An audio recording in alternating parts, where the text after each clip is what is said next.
Today's scripture comes from Matthew chapter 11, verses 28 to 30. Come to me, all you who are weary and burdened, and I will give you rest. Take my yoke upon you and learn from me, for I am gentle and humble in heart, and you will find rest for your souls. For my yoke is easy and my burden is light. This is the word of the Lord. Amen.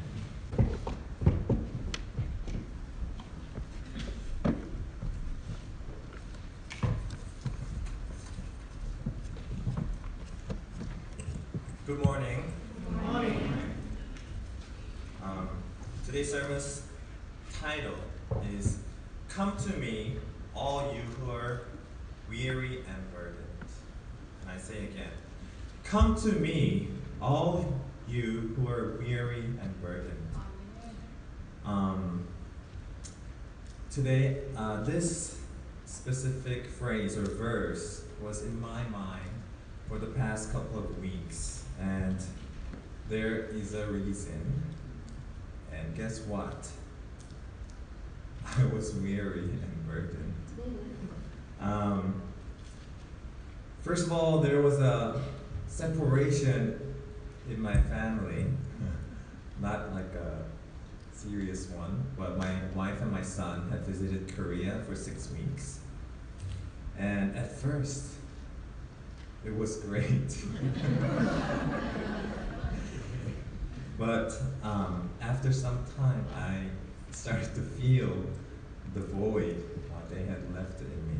And I don't know exactly why, but maybe perhaps their absence caused a kidney stone in me.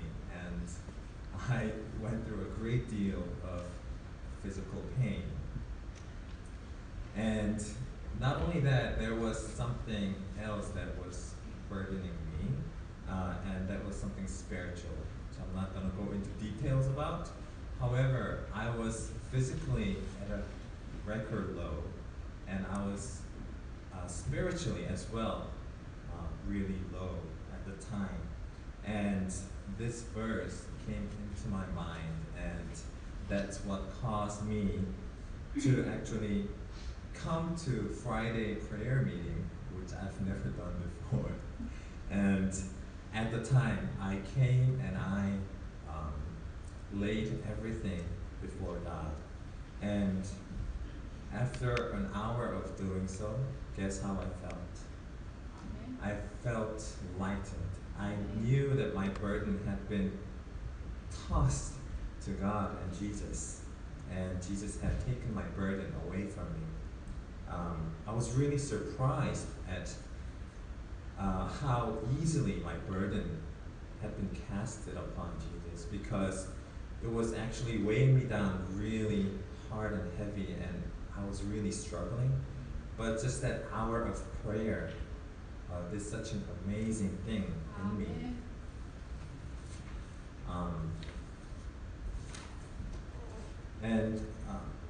This verse is very, very well known, and as it gave me strength at times of trouble, it gives comfort and strength to those who are weary and burdened all around the world.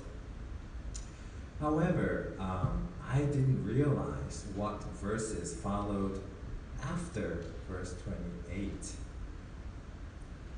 It says, "Take my yoke upon you and learn from me, for I am gentle and humble in heart."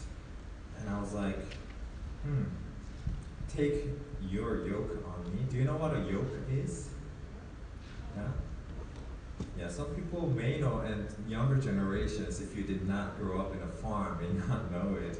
A yoke, according to the Collins Dictionary, is a long piece of wood which is tied across the necks of two animals, such as oxen, in order to make them walk close together when they're pulling a plow. So basically, yoke is something that ties animals together so that they can work for you. And that idea seems really contrary to our typical understanding of rest, right? Rest, you feel like I should be not working. But here, the idea of yoke is actually tied to work, and if you're not working, you don't need a yoke, right? And in the Bible and the Hebrew society at the times when this was written, yoke, when it was not used literally, signifies an obligation of someone to someone else or something else. For example, yoke of the law, or yoke of sin, or yoke of money, yoke of, it could be anything. And what it means is whatever you're yoked of, you are under the power of that thing. And the truth is that we are all yoked to something. It doesn't matter what it is, we cannot live without being yoked to something. And that is just the nature of our life in this world. And in verse 29, when Jesus tells us to take his yoke upon us, what Jesus is doing is that he's inviting us and he's urging us to make him the master of our lives. Then he tells us to learn from him. What does that mean? I mean, the idea of yoke is puzzling enough. Now he's saying, learn from me.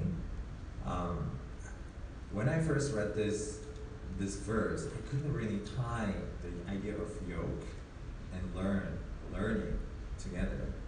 Do you see a relationship between the two? If you can, you're very full of Holy Spirit. But when I looked deeper into this verse, I was able to see the connection between the two. Remember that the literal meaning of yoke requires two animals to be bound together to do some work.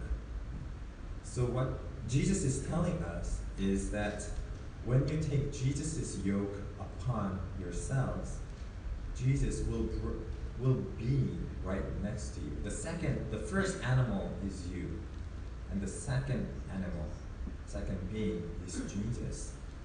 So when he says, take my yoke upon you, he's promising you and he's inviting you to be right next to him, to do the good works that he has planned for you, and also to plow through the life that each of us are given.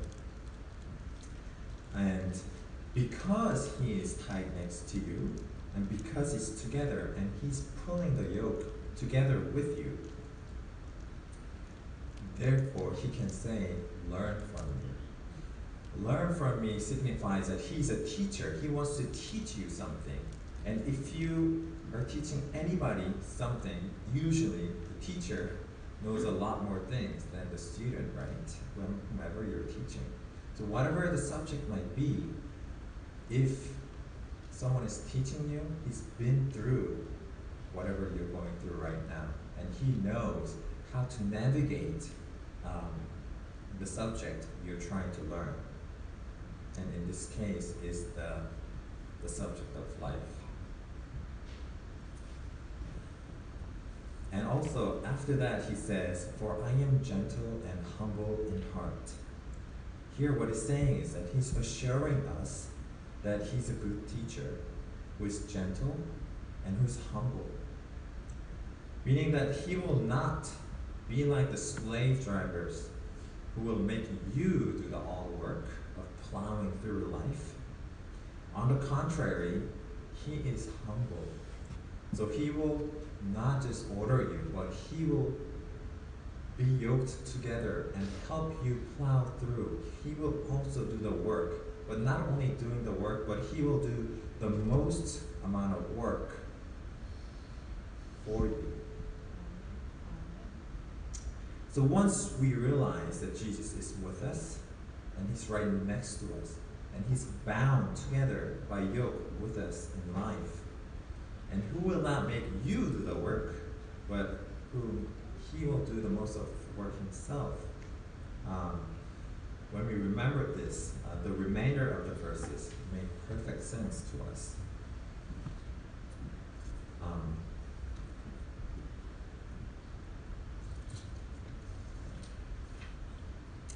It says, "You will find rest for your soul. For my yoke is easy and my burden is light." And I want to just rearrange the order of these sentences to, "My yoke is easy and my burden is light, and you will find rest for your souls." My yoke is easy and my burden is light. Does that make sense to you?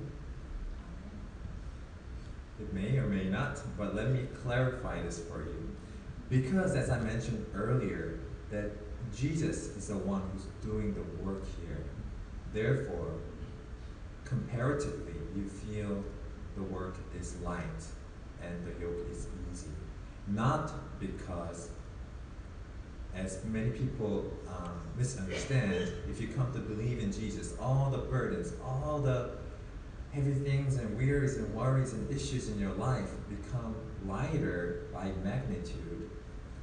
But it is because Jesus is carrying the most weight, you feel it's lighter. And let's not misunderstand that. But a life by design will burden you with a lot of things from all aspects of life, including relationships, financial issues, family issues, issues with academy, issues with your health, whatever it is. Life is designed to give you burden. When the burden is light, actually small, you're like, bring it on, I can take it, right? But as you grow older, and as the load that is put on you become heavier and heavier and heavier, you feel like, I can still do it, and you try to do it by yourself, you try to overcome it by yourself, while you find yourself broken in the end, not being able to carry the load. The thing is, you're not supposed to.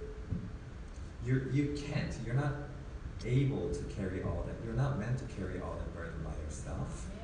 You're not supposed to carry all that by yourself. But you are supposed to receive Jesus as the master of your life, so that you may learn from him and lighten your load by sharing the load with Jesus Christ. Because Jesus is humble. He's a humble God. He's God, yet he wants to share your burden in life, so that in the end we will come out as winners. So therefore, let us not wait until the burden gets too heavy. If you think right now, whatever life is throwing at you, I can handle it, I can dodge it, but it's only temporary. You will soon find yourself heavily burdened and not being able to stand or even look up. So before that happens, let's find Jesus. Let's seek out Jesus before it gets to the point of breakage, and learn from him how to live our lives and how to share the burden of your lives. That is today's message. Thank you. Amen.